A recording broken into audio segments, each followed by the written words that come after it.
చెప్తారు చాలా మంది 100 చెప్పొచ్చు, కానీ దాంట్లో 100లో కనీసం ఒక 50 అయినా చేయాలి.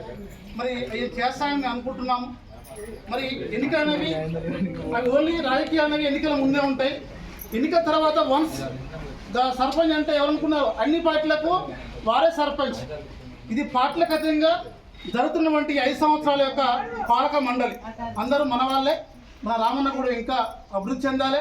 ఒకప్పుడు చెప్పుకునేవాళ్ళు, ఇప్పుడు కూడా ఏ ఊరు ఎన్నికలంటే రామన్నగూడెం అంటే, ఇక్కడ గమ్మతి విషయం చెప్పనా, రామన్నగూడెం అంటే ఇది ఏపూరు రామన్నగూడెం అంటాడు ఒకడు, ఇంకోటి అరపి రామన్నగూడెం అంటాడు, ఇంకోటి కుట్టు రామన్నగూడెం అంటాడు. అరపి నా వల్ల ఎవరు అర్థం కాదు.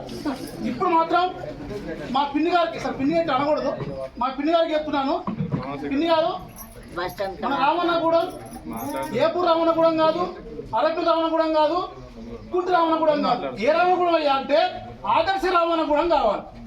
దానికి భావిస్తున్నాను.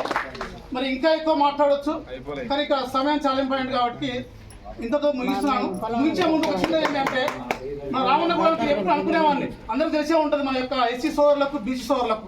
నేను ఇక్కడ ఊళ్ళు లేకపోయినా కానీ గ్రూప్లో పెడుతుంటా, అంబేద్కర్ అని, జ్యోతిబా పూలే అని, కమిటీ హాల్ అని.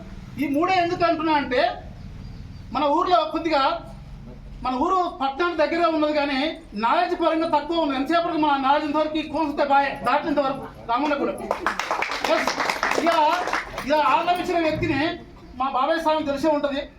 ఇలా ఆర్లమించిన వ్యక్తిని తీర్మానంలో గుర్తించి మన జిల్లా ఇన్ఛార్జ్ నాకు అప్పచెప్పారంటే అది కూడా మన ఊరికి ఒక గొప్పతనం నేను భావిస్తున్నాను. అందులో భాగంగానే మరి ఇవన్నీ కూడా జరుగుతాయని, జరిగి తీర్పిస్తారు అంతే. ఎవరంటే మన యొక్క స్వామి గారు.